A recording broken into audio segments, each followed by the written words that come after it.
ومن أحسن قولا ممن دعا إلى الله وعمل صالحا وقال إنني من المسلمين. المكتب التعاوني للدعوة والإرشاد وتوعية الجاليات بأبها. الحمد لله والصلاة والسلام على رسول الله. أما بعد، حدیث کی راضی رسول اللہ صلی اللہ علیہ وسلم فرمائی الکلمۃ الطیبۃ صدقہ. خبر کول او خیسته خبر کول دا صدقه ده. محترم عزتمندو، که منګ او تاسو سوچ وکړو منګ اسم خبرې کوو،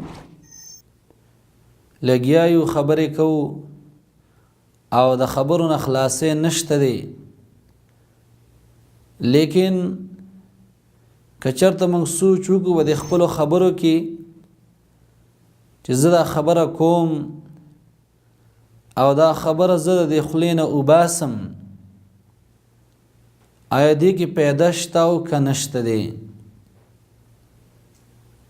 که موږ او تاسو سوچ وکړو نو موږ هره ورځ ډېرې صدقې کولی شو، ځکه ښه خبره کول دا صدقه ده.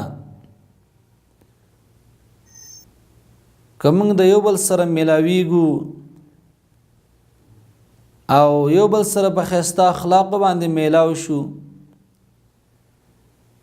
دارنګې د دې خولې نه ښایسته ښایسته خبرې را وباسو، نو په دې باندې د یو بل زړونه خوشحالیږي او دا صدقه هم شوه.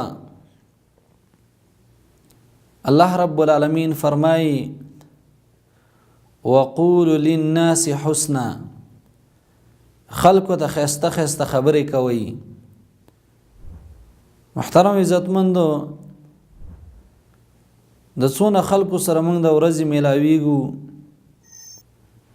دارنګې د یو بل سره په موبایل باندې خبرې کوو، په کاردار چې د ښایسته اخلاقو مظاهره وکړو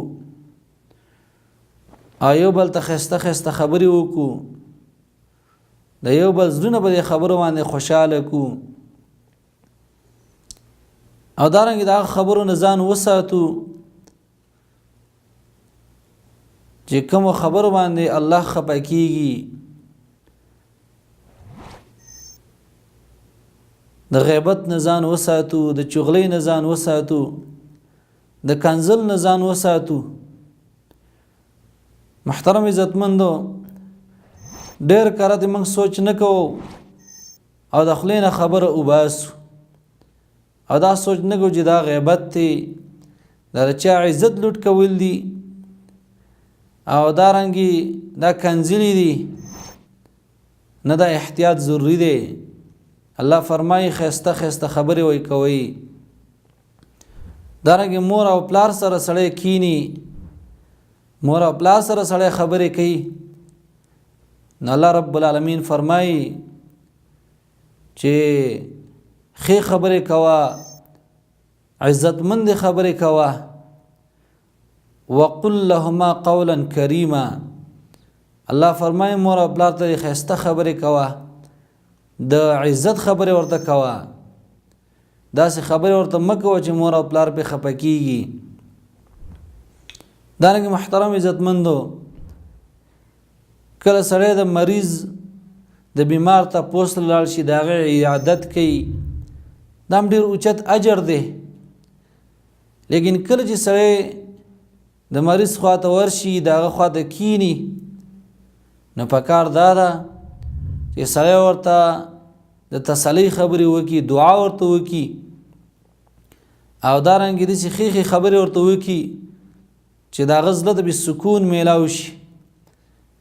نبی علیه الصلاة والسلام فرمایي اذا حضرتم المریضه فقولوا خیرا، کله چې تاسو بیمار ته ورشي نو خیخي خبرې ورته کوي، د تسلی خبرې ورته وکړي، د خوشحالۍ خبرې ورته وکړي، دعا ورته وکړي.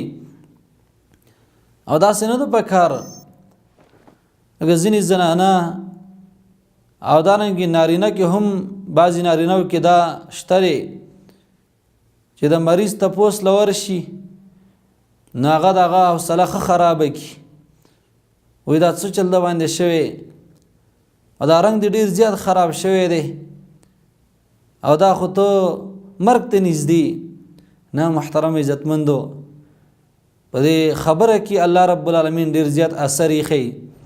سړی ښه خبره ورته وکړي، د دې بیمار او د مریض له خوا هم نرمي او چې ښه خبره ورته وکړلی شي هغه به خوشحاله شي، د هغه زړه به سکون میلاو شي، راحت ورته میلاو شي. د الله پیغمبر وایي چې کله د مریض خواته ورشي نو د خیر خبرې ورته کوه، ښې خبرې ورته وکړه، دارنګې دعا ورته وکړه. او محترم عزتمندو، په هر وخت کې کوشش دا پکار دی چې سړی د خپلې ژبې حفاظت وکړي او دارنګې د خپله ژبه داسې جوړه کړي او په ښو خبرو باندې عادتي کړي. نبی علیه الصلاة والسلام فرمایي من کان یؤمن بالله والیوم الآخر فلیقل خیرا او لیصمت. که څوک په الله په ورځ د آخرت باندې ایمان لري نو دا د خیر خبرې کوي، ښې خبرې دې کوي، ښایسته خبرې دې کوي او یا دې چپ شي. نو محترم عزتمنو، دې حدیث ته تاسو وګورئ، د الله پیغمبر موږ ته دا آداب راکړي دي چې ای مؤمنه، ای مسلمانه، تعالی الله رب العالمین ډېره اوچته مرتبه درکړي، ښایسته خبرې ستا لپاره پکار دي. ځکه موږ په الله رب العالمین او په ورځ د آخرت باندې ایمان لرو، نو پکار داره محترم عزتمندو چې ښایسته خبرې وکړو. او دارنګې دې کې پیدې څونه دي، د دې په وجه باندې یعنی د ښایسته خبرې په وجه الله رب العالمین دی انسان ته اجر ورکوي، دا د لپاره صدقه شوه. او دارنګې د دې بل انسان زړه هم خوشحالیږي او الله رب العالمین د دې انسان دپاره په جنت کې دی انسان ته بنګلې ورکوي. حدیث کې راځي نبی علیه الصلاة والسلام فرمایي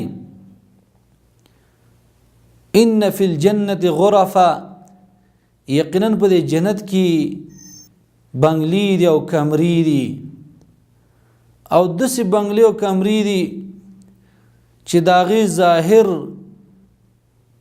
دا د دننه نه ښکاري، یعنې بهر یې د دننه نه ښکاري او دننه یې د بهر نه ښکاري. داسې الله رب العالمین داسې ښایسته جنت پیدا کړی. د نبی علیه الصلاة والسلام نه چاته پوښتنه وکړو لمن هي یا رسول الله، دا د چا دپاره دی د الله پیغمبره؟ نو نبی علیه الصلاة والسلام ورته وفرمایل لمن اطاب الکلام، دا هغه چا دپاره دی چې هغه ښایسته خبرې کوي، د خلکو سره په نرمۍ باندې میلاویږي، نرمې خبرې ورته کوي. نو محترم عزتمندو، زما غرض بس په دې مختصر موضوع په دې عنوان کې دا دی چې ښایسته خبرې سړی وکړي او دارنګې د ښایسته اخلاقو مظاهره وکړي، ځکه زړونه ډېر نازکي، په معمولي خبره باندې خفه کېږي. او محترم عزتمندو، د یو مسلمان سره په خندا باندې میلاوېدل او دارنګې ښایسته خبرې هغه ته کول دا اجر دی. ګورې الله رب العالمین دې به موږ ته د عمل کولو توفیق راکړي. وصلى الله على خير خلقه محمد وآله وصحبه أجمعين. ونحمل هم هدي الجاليات بآيات الكتاب البينات، بها كم أبصروا سبل النجاة، فضجوا بالشهادة ناطقين، فضجوا بالشهادة ناطقين.